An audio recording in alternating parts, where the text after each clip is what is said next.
Ayun na yung tindahan. Hingi ako ng chichirya para kay Reynang Princess. Huli ka! Ah! May tao! Hoy, Diwata! Huwag kang maingay! Niloloko lang kita! Bebang! Tulong! Si Rafaela yun na! Baka napahamak siya! Kailangan ko siyang tulungan! Ops! Diyan ka lang, Bebang! Huwag kang aalis! Reyna Princess! Nasa panganib si Rafaela! Baka kunin siya ng mga tao! Kaya tutulungan ko siya! Hindi pwede! Dapat nga mawalain si Rafaela para walang agos sa magic wand ko! Ang sama-sama mo, Princess! Gaman ka sa kapangyarihan! Ipagpatuloy mo yung pagbabaypay, Bebang! Kung ayaw mong maging palaka!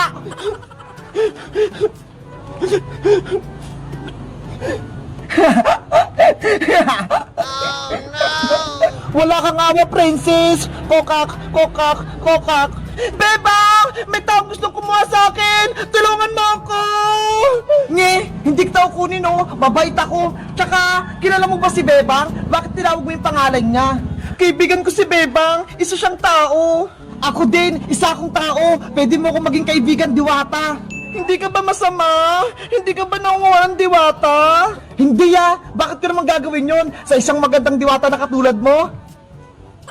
Ako pala si Rafaela Diwata mula sa karayan ng mga nuno sa punso. Ako naman si Boyong, ang pinakagwapo sa buong barangay namin.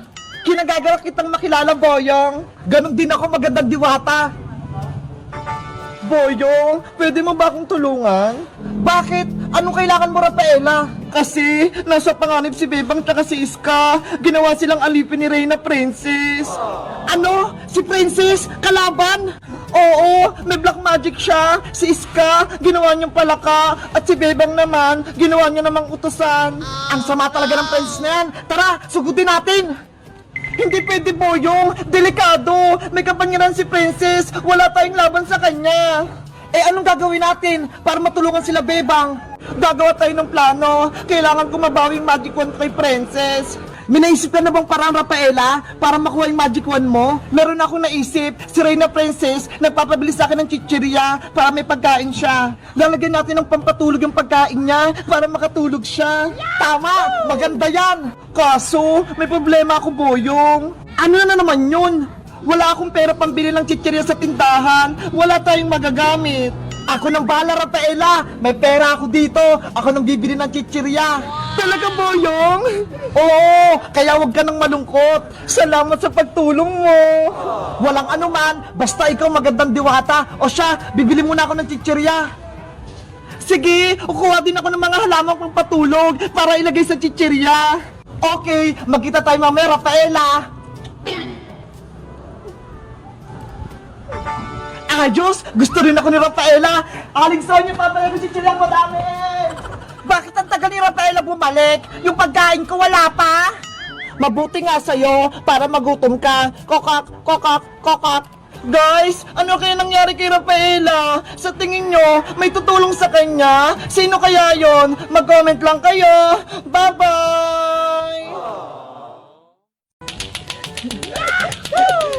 Bebang, tignan mo si Magic Lola, oh!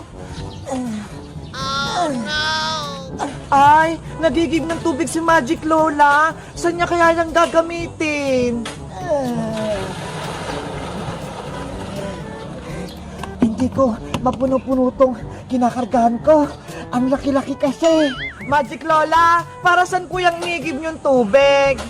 Bebang, naubusan kasi ako ng tubig sa bahay. Maglalaba ako, kaya ako nag-iigib.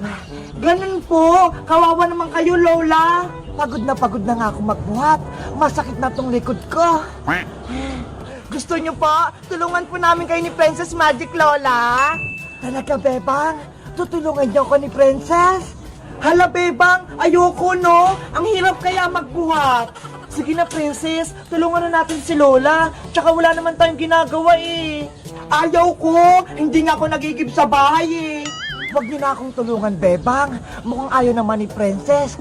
Kaya ko na to. Princess, pumayag ka na. Please. Minsan nga, nililigtas tayo ni Magic Lola eh. Sige na nga, tutulungan na nga natin si Lola. Yay! Magic Lola, kami na lang po magigib niya ni Princess. Magpahinga na po kayo doon. Maraming salamat sa inyo, Bebang Princess. Malaking ginhawa yung titulong niyo sa akin. Tara na, Princess! Maghanap tayo ng mga balde natin para makapag-umpisa na tayong mag-igib. Let's go! A few moments later. Ayan! Puno na tong balde ko, Princess! Ikaw naman!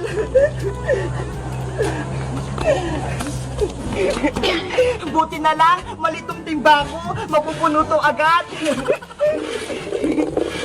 Hala, Princess, sobrang lit naman yung balde mo. Baso lang yan eh. Ayoko kasi mapagod, Bebang, para hindi ko sumakit yung kamay ko magbuhat. Ang tabad mo naman, matagal nating mapupuno yung tubigan ni Lola kung ayan lang yung gamit mo. Basta, ito gagamitin ko pang igib. Sige na nga, buhatin na nga natin to.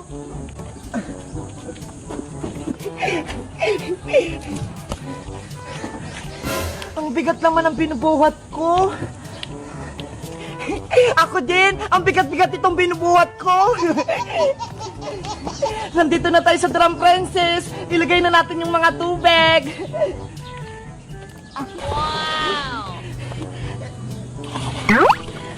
Napagod ako, Bebang.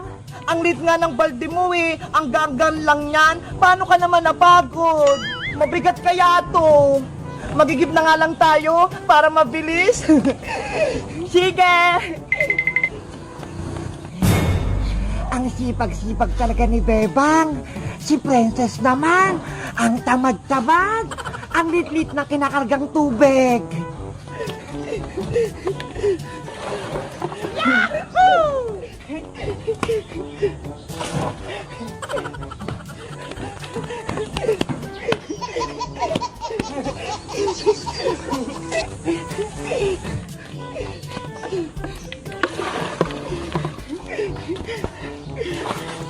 Konti na lang, mapupuno na.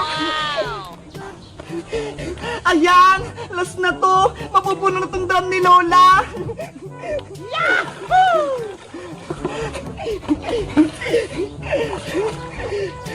Sa wakas, tapos na tayo magiging Bebang. Nasaan na kaya si Magic Lola? Mga ineng, nandito ako. Lola, tapos na po kaming mag-igib. Maraming salamat sa inyo. Tinulungan niyo akong punin ng drum ko. Wala pong anuman, Lola. Lola, pagod na pagod po kaming magbuhat ng tubig. Wala po ba kayong pamerienda dyan? Kahit soft drinks lang? Ay, ganun ba, Princess? Siyempre naman, may soft drinks ako para sa inyo. Totoo po. Magic Balde, magbigay ka nga sa akin ng soft drinks. Kiring! Oh, Bebang, sa'yo itong malaking soft drinks dahil mabigat at malaki ang binubuhat mong balde. Ang lamig. Thank you po, Lola. Siguro, malaking soft drinks yun sa akin. Parang yung kay Bebang.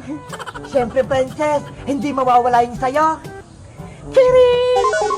Oh, ito, mismo. Nye, ano yan, Lola? Dahil maliit yung binuhat mong baso, kaya maliit din soft drinks ibibigay ko sa'yo. O eto, tanggapin mo na. Lola, ayoko po nito. Ang liit-liit. Gusto ko po ng malaking soft drinks. Yun lang yung kaya ko ibigay sa'yo, Princess. Ayan lang yung binigay ng Magic Balde. Ang liit-liit nito. Hindi ako mabubusog. Hayaan mo na, Princess. Maghati na lang tayo dito sa malaking soft drinks ko. Yay! Maghati kami ni Bebang. Si Princess talaga, matakaw. Hello guys! Tinulungan namin ni Princess si Magic Lola mag-igib kasi kawawa siya eh. Kayo guys, tinutulungan nyo rin ba yung mga matatanda kapag nahirapan sila sa trabaho nila? Mag-comment lang kayo! Bye-bye!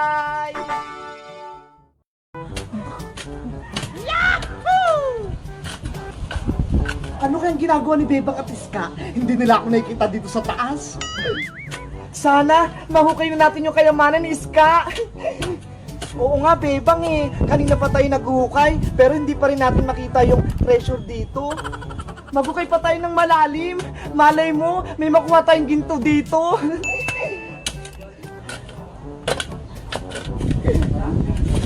Hala, Iska! Tignan mo ho! May nahukay akong baul! Ano kayang laman yan, Bebang? Tignan natin! Baka ito na yung kayamanan! Yayaman na tayo, Bebang! Buksan mo na yung baul!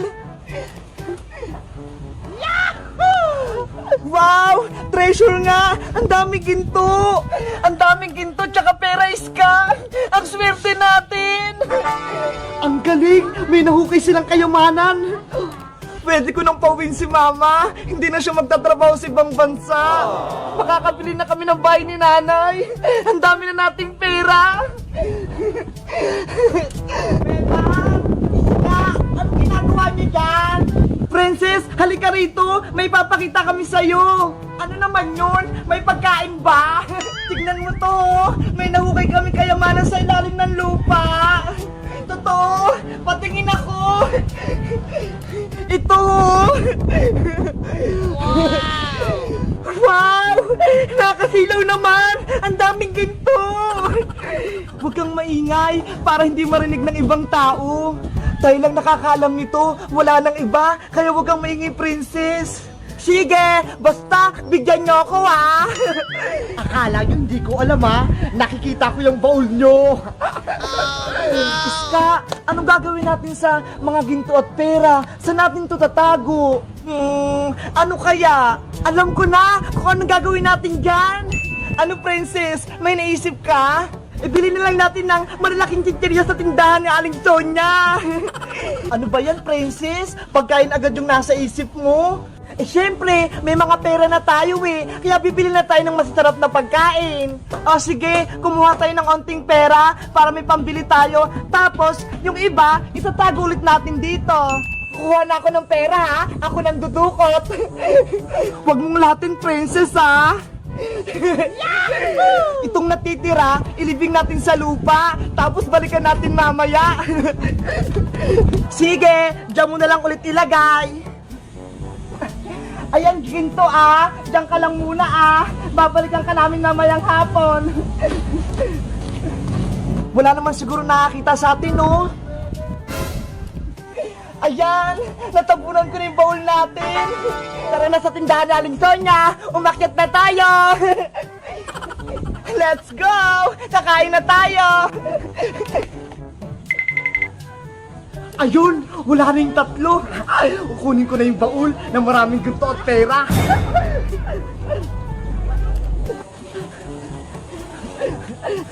Dito nila binaon yung baul. Ayun! Nahukay ko na! Oh no! Wow! Ang daming ginto at kayamanan! Meanwhile, Princess, Iska, saglit lang ah. Babalik ako sa may hukay. Bakit, Bebang? Andito na tayo sa tindahan eh. Nakalimutan ko si Big Bird eh. O sige, Bebang, balikan mo na si Big Bird. Baka mawala siya.